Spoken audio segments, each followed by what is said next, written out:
What role does porn play in your Christian marriage?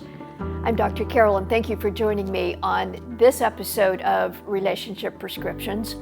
Notice I didn't say what role should porn play, but what role does it play? I think with a bit of reflection, you will probably realize that even if you or your spouse are not using porn now, there is some impact. We're going to talk a bit about that. Of course, there are many Christian marriages where current porn use is a struggle, and yeah, we'll address that. But what about your past use or your spouse's past use? And what about the pornified culture that we are in? That just gives messages that impact your view of sexuality and marriage, and so there's a lot of impact there. Now, if you're not married, you'll learn something from this conversation, but our conversation is going to be directed about the impact on Christian marriage directly. And so if you're wanting to get married, this may be especially helpful for you to just listen to and learn, and if you need to do some steps to take care of that in your life now. There's so much more that could be said about the whole porn problem as a whole. But just a couple statistics briefly to start with. Approximately 2/3 of Christian men and 1/3 of Christian women admit that they struggle with porn. The frequency varies, and whether they think it's a good thing or a bad thing varies. Sadly, there is an increasing number, according to Barna's research, of young Christians who feel like porn use is no big deal. Well, the impact on marriage especially is reason enough to say that, yeah, we need to address this. One of the good things is that there are more and more conversations happening in the Christian church about porn and the impact on individuals and marriages, but this problem isn't going away. And by most statistics, it's becoming larger, not less. Not only does that percentage of Christians that I mentioned struggle with porn, but this impacts pastors too.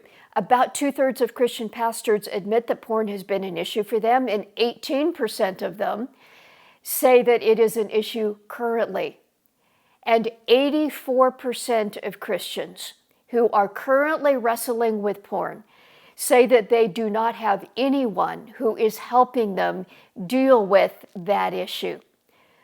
Well, that is slowly getting better, but if this is impacting you, and especially your marriage, well, we want to be one of those voices, those places where you can get some help in dealing with this. Perhaps when it comes to marriage, the biggest place that porn has an impact is that it rewires your brain. And that brain rewiring that porn doesn't go away with a ring and an I do. There are so many that I have talked with, both men and women, who imagine, if they're struggling with porn, that if they just get married to a good Christian spouse, well, sex will take care of itself and their porn problem will go away. Well, it doesn't. And I think I would probably be rich if I had $1 for everybody who had believed that and said something like that to me, but it just doesn't work. Some of the things that porn gets your brain to believe, even if intellectually you may question some of these statements, the unconscious or emotional or right brain part of you comes to believe some things because of porn. Many of these apply even if you haven't watch porn yourself, but if your spouse has. And a lot of these beliefs are just in the culture. Again, this is part of the cultural impact of being in a pornified world, that these are kind of out there. Even if you didn't know you were learning these things. The cultural impact of porn on conversations, on expectations, even if that's not something you have watched yourself. So, a few of these beliefs. One of them is that sex is about sexual gratification, that sex is about getting my sexual desires met, and it's about having an orgasm. Well, isn't that what it's about? Actually, no, especially for a Christian marriage. But porn gets you to believe that. Another one, men want certain things out of sex, or women want certain things, or are okay with certain things. Porn gives arousal templates that you think are normal, and what to expect from a whole sexual encounter. Expectations just build in your brain about that. Porn is also extremely objectifying, most of the time to women, although not exclusively to women. But porn is very objectifying, seeing the other person as an object to meet my gratification, my desires, what I think in my head. Well, that is not the way God intended things to be. Another one, porn gets your brain the belief that I can get my sexual desires fulfilled without doing the work of relationship building. It makes sex about me rather than about the relationship.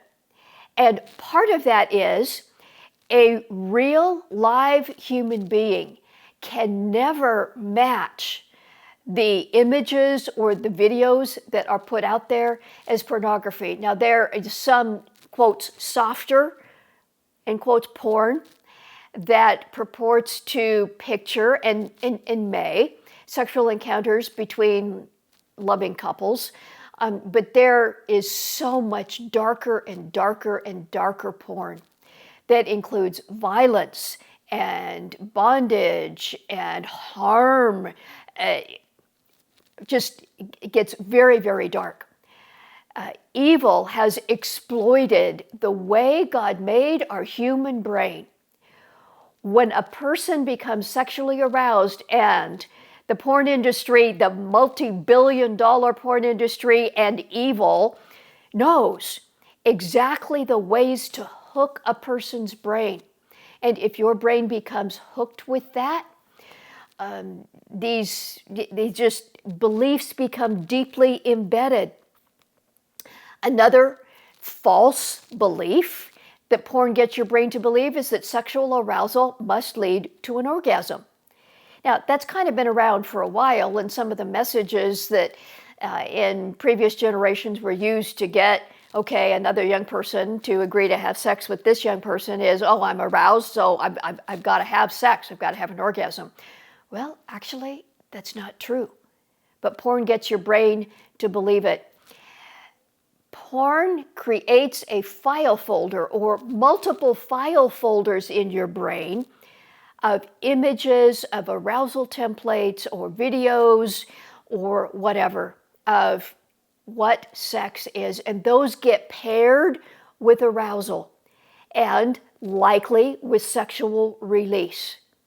So again, a real live person is not going to meet those same templates that get built up in your head.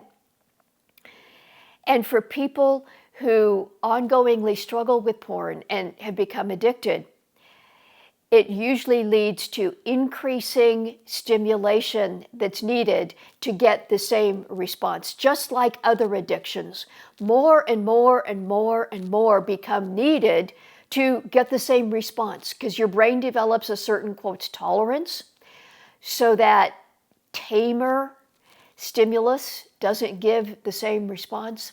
There are others, but those are just some of the ways that your brain develops sexual discipleship from porn, and how your brain can develop those beliefs even if it's not you but your spouse who has been involved in porn, even if you have stopped using porn sometime in the past. Those pathways may still be in your brain. There are physiological implications of this. Porn-induced ED, erectile dysfunction, is a thing. I have a friend who works with adolescents. That's his specialty. He's in the mental health field. And he told me not that long ago that they recently had come to their clinic a 15-year-old with porn-induced ED, already been exposed to that much porn that his body could not respond without porn. I talked not long ago with a Christian husband. He had been very addicted to porn before his marriage. He dealt with that. He stopped using porn. Then he got married. He was not using porn in his marriage. But once he got married, he said it was months before he was physiologically able to be aroused and engage in intercourse with his wife because of the porn templates in his brain. His story had a happy ending, and after some months, he was able to overcome that, and he and his wife have a happy sex life. Now, but those brain pathways become very strong, and that is perhaps the biggest impact of porn on your Christian marriage. Sigh, big sigh. Some of the emotional responses, we've talked about just some of the beliefs, but some of the emotional responses when porn is a factor in your marriage. There's the factor of entitlement. And that can both be usually the husband, although not always, feeling entitled to sex. Porn can get that message. But a wife can also get that message from porn. And of course, we're not even talking right now about the way Scripture has been weaponized in that fight, which is not the way of Jesus. Anger. When anger and sex become connected, it almost always erupts in entitlement and some level of violence, usually toward women. There is the shame and the hiding. In marriage, that can come from the person who has or is struggling with porn, hiding that from their spouse. It can be the one who's not using, but whose spouse is or has used porn, feeling betrayed. And you may, if you are on the side of the person who you are the one who is or has used porn, you may feel like, well, if your spouse feels betrayed, well, I never had sex with anybody, but you did. And those whose spouses have used porn use the same language as if the spouse had had a physical affair. Now, there is something significant about crossing the flesh barrier. In other words, you didn't just use a device, you engage in sexual activity with a physical person, not your spouse. And that matters. The physical barrier does matter. But even if you have not crossed that physical barrier, the sense of betrayal in a spouse is often as deep. And the sense of violation is just as deep for many. This blocks true intimacy because if you are hiding because you don't want to talk about porn, or because you are using porn to get aroused and having sex with your spouse, or you know that your spouse has, and so you're feeling like, well, is my spouse really with me?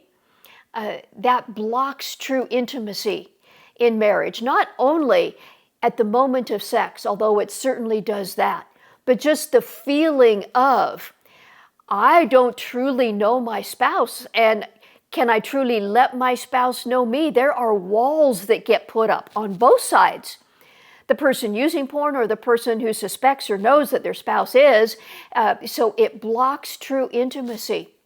And all those templates, the file folders in your head, it is hard to shut down and get rid of those file folders when you are having sex with your spouse, and when your spouse knows that's there. The question is big and it's real, and it can be about the elephant in the room. Are you with me, or are you in your head with somebody else, with an image or a video? The impact on true intimacy is huge. Then there is the impact on relationship with God. So many people that I have spoken with feel like hiding from God, shame, guilt in struggling with porn, and feeling like I've got to stop this. A common message that I hear is, I've asked God to forgive me, I've asked Him to help me stop, but then I keep doing it. So He must hate me.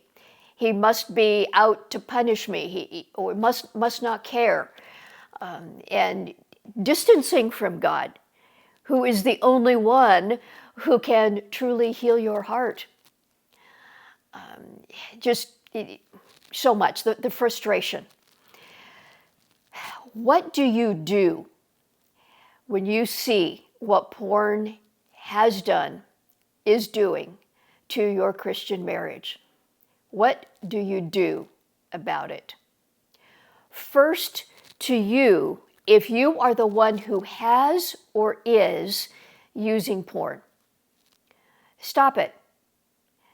I do not mean just try harder, but you will need to do the hard work, to do whatever it takes to stop the bad behavior, first of all, and then to rewire your brain.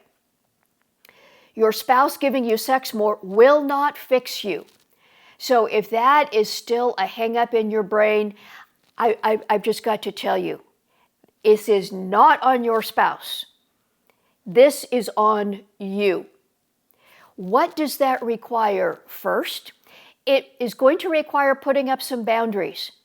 That might be something like Covenant Eyes on your device. And we'll put a link to Covenant Eyes under this video or in the show notes if you're listening. That may be something that you need to do. That may require stopping some of the sexual messages that come in. We live in a very sexual culture where media gives all that to your brain. You may have to say no to some things. You will also need to deeply connect with a few others. I have yet to meet somebody who has struggled in a significant period of time with porn or related sexual behaviors, who has found long-term freedom without deeply connecting with a few other people. This is also one of the hardest things that I usually hear from people who struggle in this area. But you will need to find your people and do the work to deeply connect with them often, sometimes every day, sometimes multiple times a day. That means, yes, having an accountability partner that checks up on you, but more than that, somebody you can have deeper conversations with about what's going on under the surface in your heart. And this needs to be more than your spouse. We're talking about the impact of porn on your Christian marriage. You cannot lay this weight on your spouse. You must find at least one person, ideally a few, a handful, to walk this journey with you. And this will also require submitting your sexuality daily to Jesus. Bringing the sexual part of you and laying it before Jesus every single day. That is your job.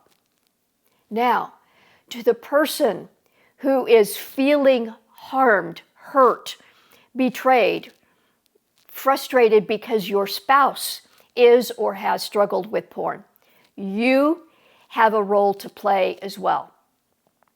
First, remember that you cannot cure your spouse's porn struggle by having more sex. That is on your spouse. That is not on you. What is on you is to deal with those hurting, raw places in your soul. You cannot fix your spouse by controlling them. So you will need to take your grubby hands off your spouse and let God do His work with them. I don't know what that will mean for the future of your marriage. God can restore, but your role cannot be to try to make that happen. You will also need to deeply connect with at least one, ideally a few others, who are also feeling the pain and anger or whatever the appropriate emotions of being in a marriage where porn has impacted your life together like this. You also need a few people with you. You may also need to set some boundaries. Again, having more sex with your spouse will not cure them, so it's very likely you will need to put a stop to sex for a period of time if your spouse is currently engaging in porn. I believe it is an appropriate boundary to say, we cannot have sex together until this is dealt with. Now, that's not forever. And I'll talk for a second about what it means for a couple to come back together again and re-engage. But continuing to have sex while your spouse is continuing to use porn is not okay. Now, if your spouse has used porn in the past, and there are still some of these ongoing beliefs that are impacting you, that may be different. But that is your role if your spouse is the one who is struggling. Now, when both partners, both spouses, are engaged in this process and working together, coming together, that is God's ideal. If that is true for you, how do you get past the pain on both sides? Pray together. And this is not simply, oh God, help us, although do that. But there are some additional aspects. And these additional aspects apply ideally as a couple together. And you can also do this individually, even if your spouse is not in this process with you. Bring the junk to Jesus. This is not about you trying to do harder whatever it is that you're trying to do, and oh God, please help us. This is bringing Jesus right into the middle of the mess. So if you are wrestling with anger or pain or entitlement or feelings of loss or betrayal or rejection, whatever that part in your soul is, bring that to Jesus. Lay that out before Him.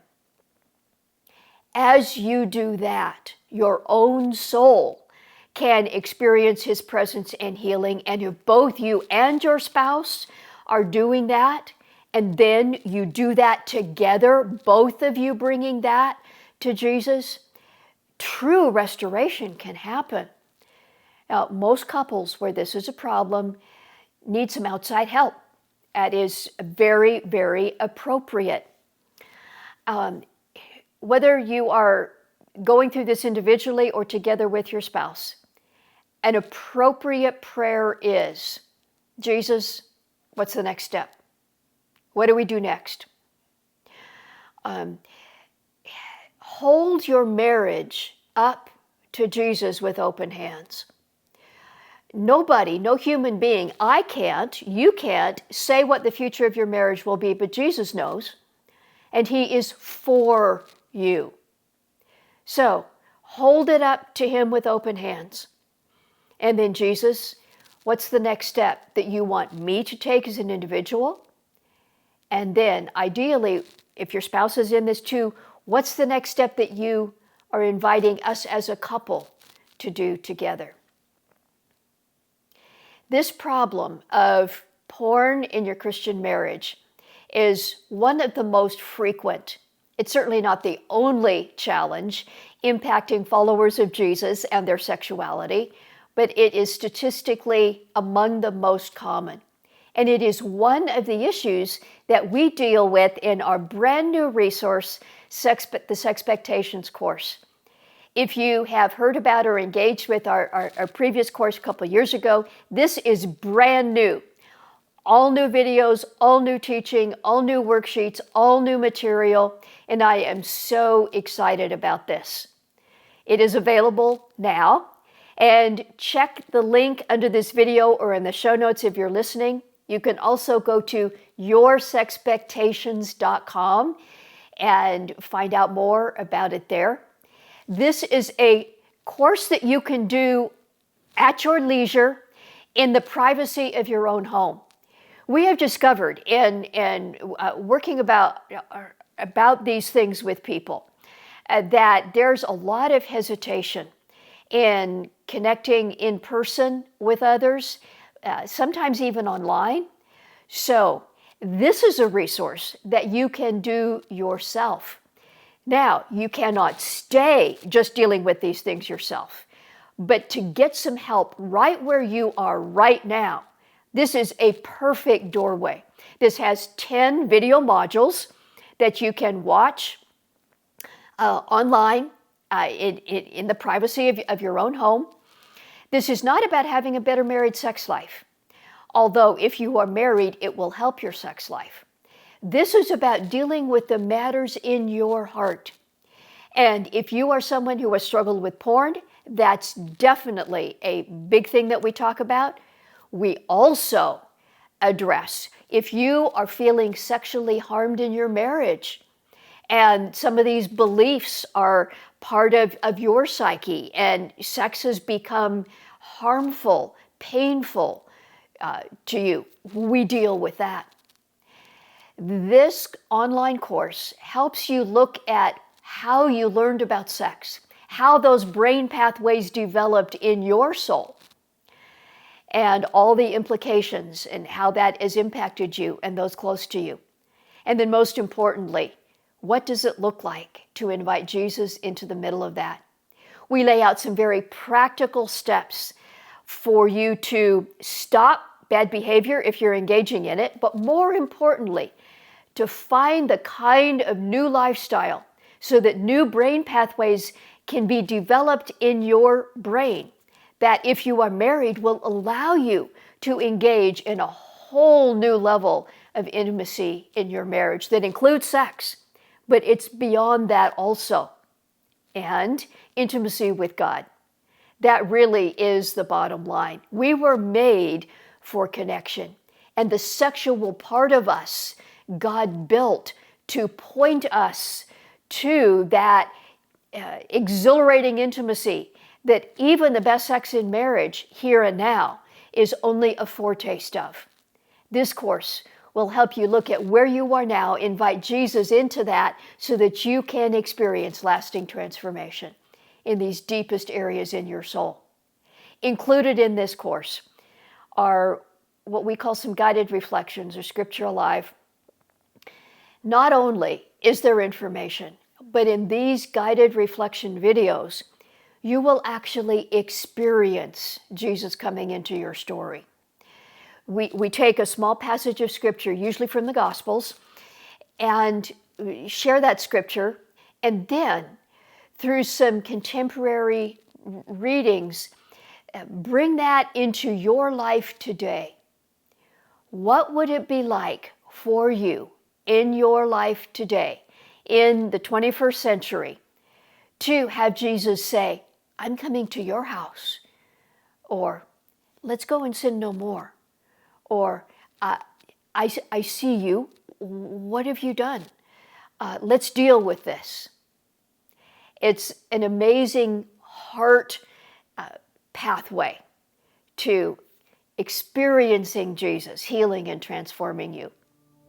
Go to yoursexpectations.com, check it out, and I would love you to take advantage and get this course today. Let me know if you have questions. I appreciate you for staying with this episode till the end. Thank you so much. I love hearing from you if you have any comments or questions. And until next time, may God bless you.